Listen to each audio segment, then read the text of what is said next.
Hello, everyone, and welcome again to Unfound Now, where I, Ed Dunsel, host of Unfound, looks at a recent disappearance. And this one is certainly unique in the approximate 5 years that I have been doing this series.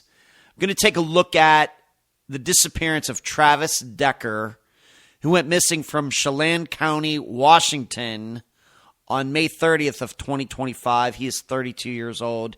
And yes, he is the father who killed his three daughters, Peyton, Evelyn, and Olivia, and their ages are 9, 8, and 5, respectively. Going to take a look at why he hasn't been found over the past month. Is he still alive? Is he deceased? If he's still alive, how has he evaded the dozens, if not hundreds, of law enforcement officers who are looking for him in the northwest part of the United States? And I'm sure I'll get into some other points before I am done with this episode. As you are listening/watching this recording, I hope that you will give this a thumbs up.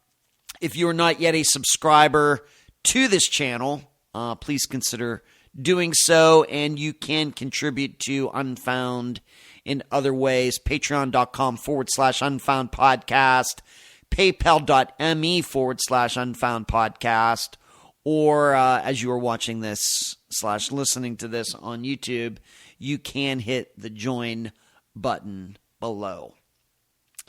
So let's get started. And before I get into any of this, most importantly, if you believe you come in contact with Travis Decker, do not attempt to do a citizen's arrest on him.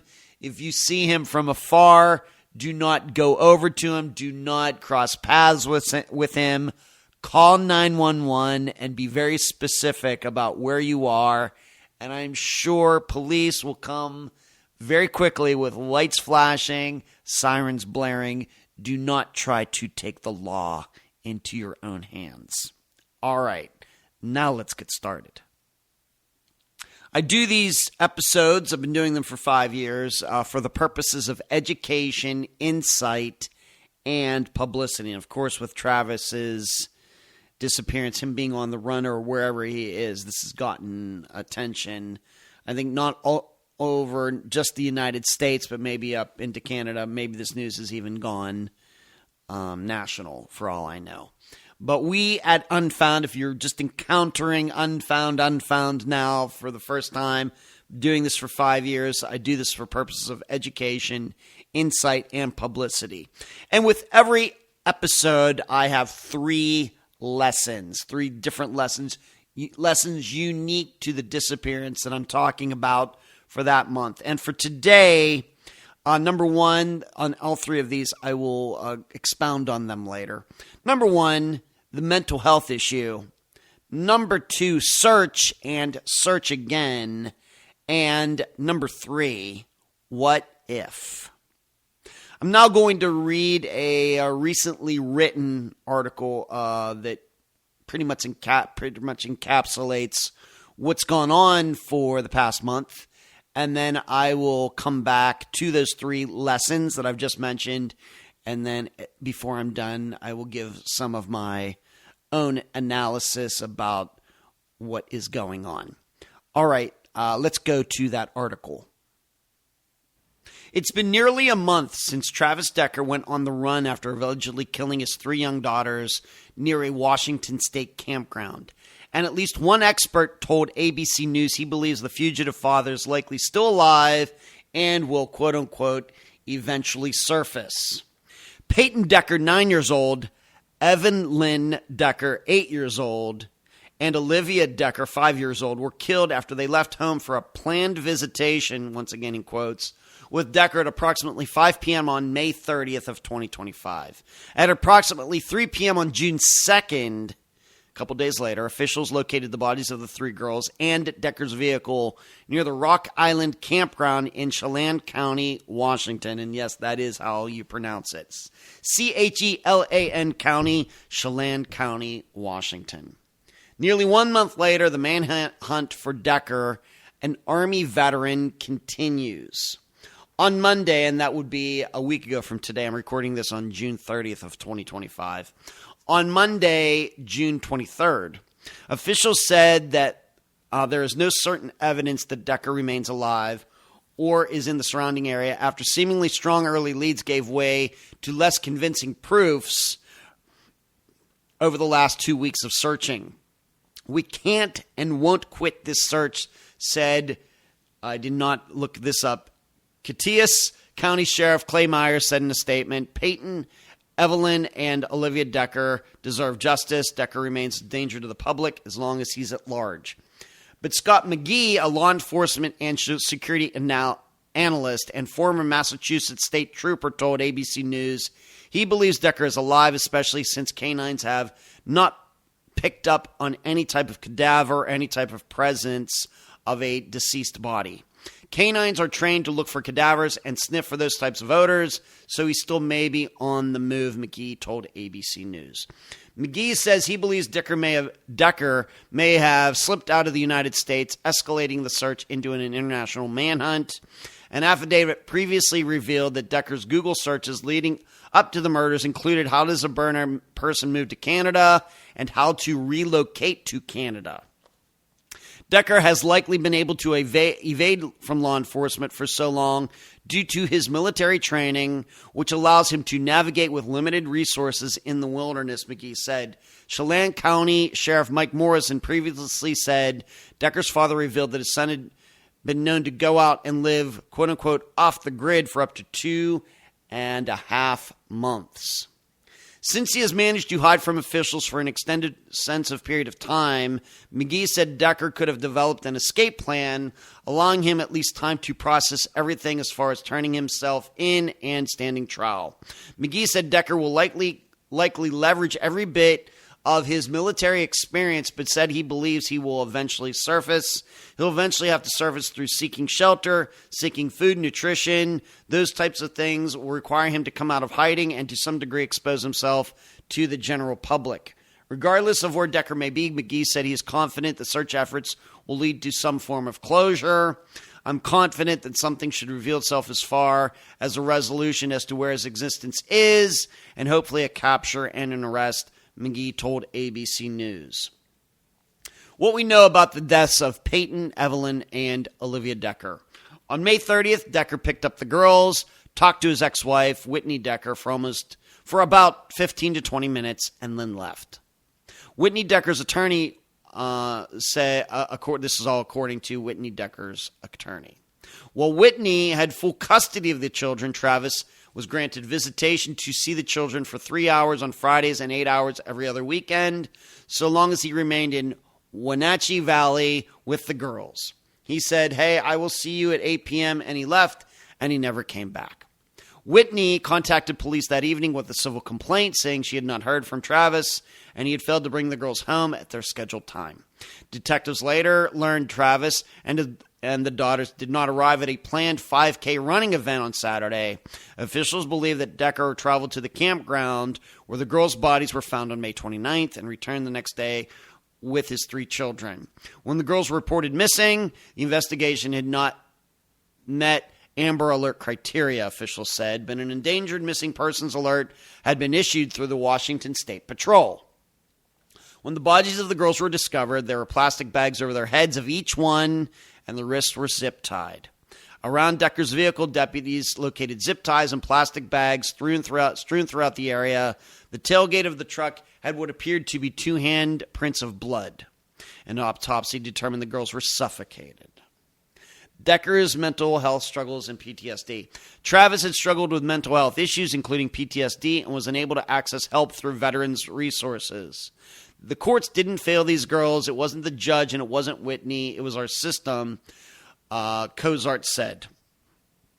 That's Whitney's attorney. Whitney feels like the system really let Travis down. If somebody would have provided Travis with the help that he needed, those girls would be alive.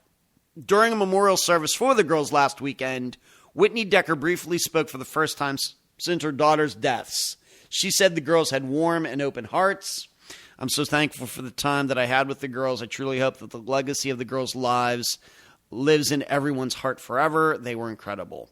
Decker, who is described as 5 feet 8 inches tall with black hair and brown eyes, was last seen wearing a light shirt and dark shorts.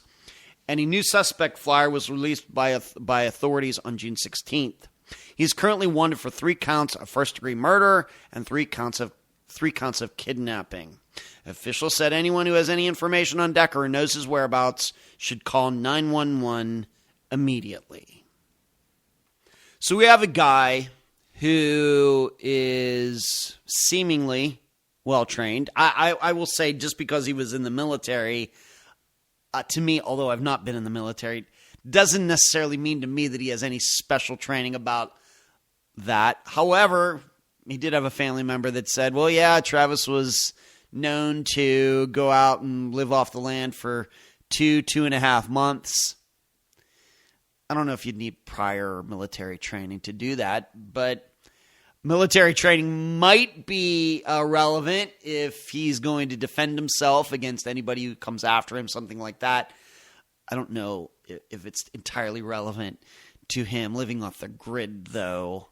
Just my impression after covering 9 disappearances for 9 years and covering some people who've gone missing who were in the military at one time or another. Still, it does seem that he planned this out. I don't think that he killed his daughters on the spur of the moment. There were zip ties there, other plastic bags. It does seem like he had this on his mind before he ever picked them up that day. So I'll come back to my analysis a little bit later. Let's now go to those 3 lessons for this episode. How can we learn something from this? What kind of insight can we get into Travis? And how do we stop this from ever happening again? Lesson number 1, the mental health issue. I can't even count the amount of times I've talked about mental health on the podcast, on the live show, in these Unfound Nows since I got into the disappearance business not quite 9 years ago. Here in the United States, that's where I live. I am an American citizen. We have a huge mental health crisis. I can't speak for Canada or France or Germany or China, Russia, anywhere else, but here in the United States, we have a huge mental health issue overall in our civilization. Being 54 years old, almost 55, it is much worse than it was when I was born in 1970. Why is that? Hard for me to say, because what's interesting to me about it is that as the mental health issues in this country have gone up, of course, with addiction and things like that, the overall violent crime rate in the United States has actually gone down. You'd think that those two had kind of moved together on some graph out there, but they don't. But still, I see it in the work that I do for disappearances that mental health issues play a huge role in many of them. There are usually other things going on, but it's a big issue, and it's not going to be something, I think, that is fixed through medication. I understand that a lot of people take medication and it helps them. However, what I also know from the work that I've done on 370 disappearances now is that it is amazing how people can be on that stuff, and then all in one day they just I don't know how to put it scientifically, but they lose their minds.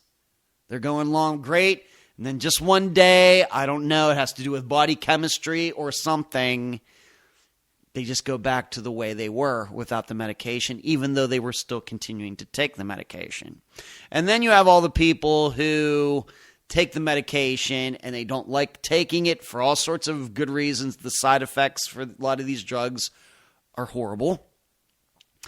And they just decide, I'm not going to take it anymore. I'm going to be fine. And then they're not fine. That's very common too, because most of these people, they're adults. They live by themselves. They can do what they want.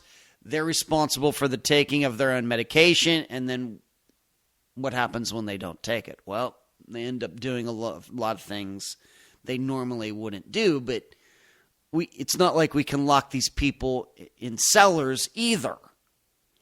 I'm not saying I know the answer. I don't have a doctorate in psychology or any psychiatry or anything like that. But it does seem that more people are losing their minds than ever. And when I say losing their minds, I don't mean going on violent sprees, shooting up schools, but just going missing, committing suicide, just doing a lot of things that they normally wouldn't be doing. It seems like we have a lot more of that now than we ever have, you know.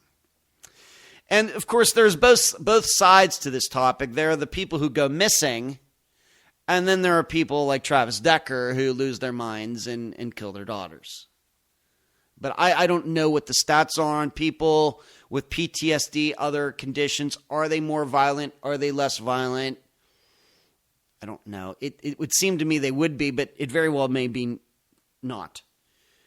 But they certainly are more likely to go missing and put themselves in very, very complex situations that then require incarceration or even more drugs. We have a huge problem, and it doesn't appear to me as a layperson on the topic that we have an answer. And so when I read in this article that the system failed him, probably right. That's not the number one. It's not like 100%.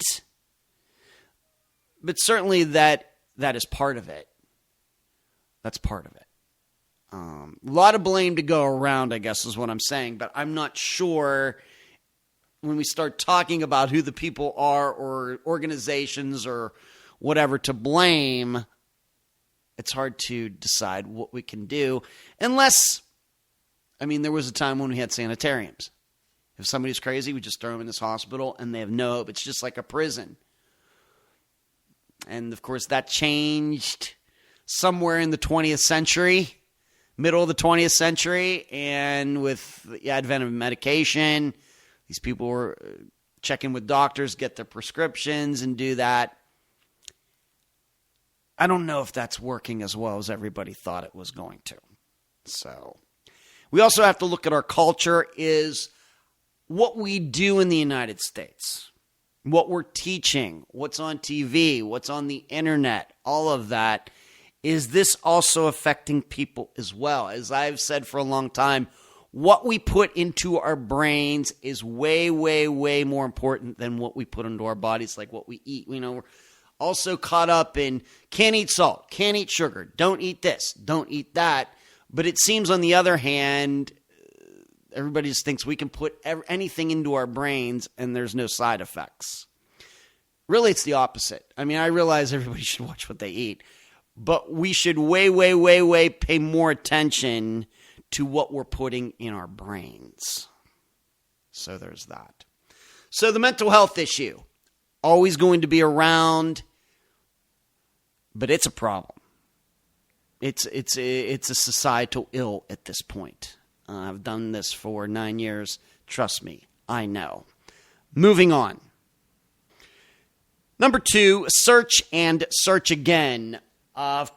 Certainly, the people who are involved in trying to track Travis Decker down have done more searches than I have. My knowledge of searches is just in reading about them, what people have told me about them, people who have been on searches, friends of missing people, family members of missing people, going out in the woods, going out in the desert, wherever, cities, to go and try to find their missing friend or missing loved one. I've only ever been on one. It was in Las Vegas. It was out in the desert. That would have been like April 2010 regarding the disappearance of Stephen Kocher. He is still missing. But I've learned a lot, even though I've not experienced it necessarily firsthand, except for that one time. and I'm going to keep saying this, and the reason this is called search and search again is that too many of the people, professionals too, go out, they search an area and say, John Smith isn't here. We can move on. It is crazy how many times that searchers will go out looking for a person, seemingly put good work into it. ATVs, drones, dogs, helicopters, infrared goggles, night vision goggles, you name it. Don't find anything, and then a year later, 10 years later, some random hunter will be out there and run across the person's remains right in the middle of the area where that was searched years before. It's amazing how it doesn't happen a lot, but it happens enough that you learn that we got a long way to go when it comes to searching for missing people in the woods and in what we might call complex areas to search. We've got all this equipment, this technology. I'm not really that sure how much better it's made it, or searches any more efficient than they were going back to when I was born in 1970. It doesn't seem so. I don't know what the stats say. It doesn't seem so. My perception is it's about the same. So when I think about Travis Decker, and he's out there somewhere, maybe he's still in the campground area, maybe he did go to Canada, as was stated in the article, maybe he went to Hawaii, I don't know. All I would tell anybody who is taking part is you're doing a grid search, whatever that grid is, you should probably go through it again. And then after that, you should probably go through it again. And then after that, you should probably go through it again. And keep doing that. I think it was the disappearance, the episode Jamie Lee, which is a disappearance in Canada, coincidentally, that I went through the numbers, the actual square miles, and if you have so many people involved, and what happens if you miss just 1% of the area and how big that area is going to be. It's the same way with this. It's the same way with Travis Decker, kind of the same thing. That you get outside of a particular area, and what I would say is 1 mile in any direction, so 2 mile diameter, 1 mile radius of where his vehicle was, where these girls were found. You start getting outside of that, there is no amount of dogs and ATVs. You could bring all the drones in the world and all the helicopters in the world and all the dogs in the world and everything. The numbers just get so big that really trying to find a body, even for a person who isn't even trying to avoid the law, is just so difficult. It's just so difficult. You have to remember the human body, the average size of a human body is so small compared to the size of the earth or even a county in the United States. It is so small.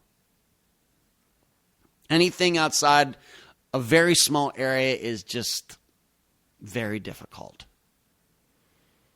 So I realize they're looking in Canada and elsewhere. At this point, unless they get a lead, running across Travis Decker probably going to be luck. Probably. And that's why I would say you need to keep going over that immediate area over and over and over. Search again. Humans aren't perfect during these searches. They get lazy. They look the other way. And of course, this is dangerous too. I realize there's a danger to this particular search as well. All the searches that we've ever discussed on the podcast, there's no threat that the missing person's out in the woods and you go searching for him and the person's going to try to kill you. There is certainly a possibility with this. It really adds a lot of danger. Of course, I want all these searchers to be careful, but if he's hiding out there somewhere, then anything can happen at any time, and I realize that makes searching all of this area very complex as well. I would just say, just because you search an area, do not dismiss that he's not in that area. You should probably go search it again and again and again. And number 3, and this isn't to scare everybody, but what if he's not found? What if they do all this searching around the campground? Here's what I can tell you. I know it's been a month. They aren't going to keep searching for him like this for the rest of their lives. And in fact, I would suspect that the level of searching being done here at the end of June is a lot less than even a couple weeks ago. And I'm sure if they don't find him, by the end of July, it'll even be lower, manpower level, or, people power, I guess, be politically correct, people power level than now. And then in August, and it'll keep dropping and dropping.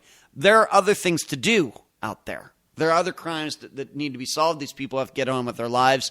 So what if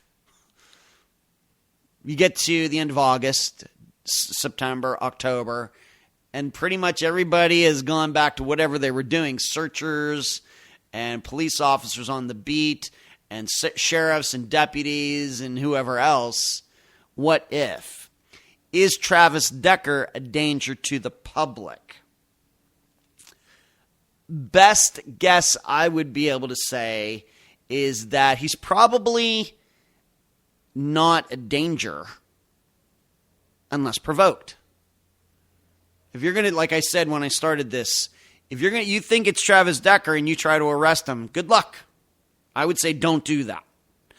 Otherwise, my guess is that Travis Decker is not a threat to anybody unless, of course, he's going to carjack a car because he needs one, something like that. Otherwise, this doesn't seem to me a situation. Already killed his daughters and now he's going to go shoot up a school, is what I'm saying. To me, it's also not clear, would he commit suicide? Of course, a lot of people with mental illness do. I think that the stats say that people who have PTSD, other ailments like that, are more likely to commit suicide than the general population, than the rest of everybody else. So there is that possibility. The tough part is, my insight would be if he planned to commit suicide, he just would have done it where his girls were found, where his daughters were found. He would have just done it too. But he didn't. For a reason. Probably because he didn't mean to commit suicide. Now, he might commit suicide if he thinks he's going to be caught, if he thinks he's surrounded or something. But otherwise, he doesn't strike me, given the situation, and I don't know what all led up to this and everything, and how long he's had PTSD. I don't know any of that information. I'm just reading like everybody else is. I realize there probably are some people that have really, really gotten deep into this. But I think if he would have committed suicide, it would have been that day. And he would have been found right there at that site. But he wasn't. So what if it's very possible he's not ever caught? I don't know what the percentages are, but they're enough to be statistically significant. What I would say by that, is like there's at least a 10% possibility that he's never caught, never found. That doesn't mean he's still alive. That doesn't mean he's dead. I wouldn't really know what to say, but we shouldn't think that they're eventually going to find him just because they're looking for him. We've gone looking for a lot of people and never found them. So what if... I don't know if he's a danger to society. He would be a danger possibility if he somehow changes ID, really did go to Canada, meets up with another woman, she has kids or they have more kids together or something, then yes, this could happen all over again. Otherwise, unless he's being tracked down somewhere and thinks that, I don't know if he would be violent again. So that is the what if as best as I can tell. So what is my overall analysis of this? You should know We've only covered the disappearance of one killer on Unfound. He went missing from New York City with a woman he convinced to go with him, by the way. Neither of them were ever found again. His name was Richard Riesenberg. He had killed his wife and at least one child. Did they have more than one? But they killed at least one child, and he was like in a psychiatric facility, and somehow he just walked away and convinced this woman, her name Judy, to go with him. And there were some stories, this happened in the 1970s, there were some stories that he was out there somewhere, maybe communicating with a lawyer or something, but as far as she goes, gone. Gone, no idea whatever happened. Maybe he might have killed her, we don't know. So I don't have a lot of experience in this area, but as far as killers trying to get away from the law. But what I think I know is that they don't want to get caught. Travis Decker does not want to be caught. If he wanted to be caught, he would have turned himself in. So he's going to do things that cause him to not get caught. Now that may be commit suicide. But I'll stick to what I said before. I think if he was going to commit suicide, he would have already done it. Unless somewhere down the road today, tomorrow, next week, they're chasing him through the woods or something, then we might say, well, he might kill himself because he knows what he did and he doesn't want to go to jail. Makes all the sense in the world. I would, though, not get too caught up in this whole thing about him searching how to go to Canada, how to live in Canada. What was it? Let me go back up and read what, let me see if I can find that in this article. He did searches, what did it say? An affidavit previously revealed that Decker's Google searches leading up to the murders included how does a person move to Canada, how to relocate to Canada. It's interesting if that's really what he typed, how to move to Canada. He sounds like somebody who just wants to get away with the United States. I think this is misdirection by him. You have to remember, these people want to get away with their crimes. And Travis would know that his Google search history would eventually be checked. It's no different than, of course, what I run into a lot with Unfound disappearances is people shutting off their phones because they don't, perpetrators shutting off their phones because they don't want to be tracked. Good guys know how, and good people, good women in law enforcement, good guys, good women know how to use these tools to track down people. Well, guess what? The bad people out there know how to use those tools to their advantage as well and know how to trick them or turn them off or whatever else. This is how this always has to be viewed, with an idea of cynicism and doubt. How does a person move into Canada? Well, Travis, you're not moving to Canada. It's not like you're going to go up there and start a new life.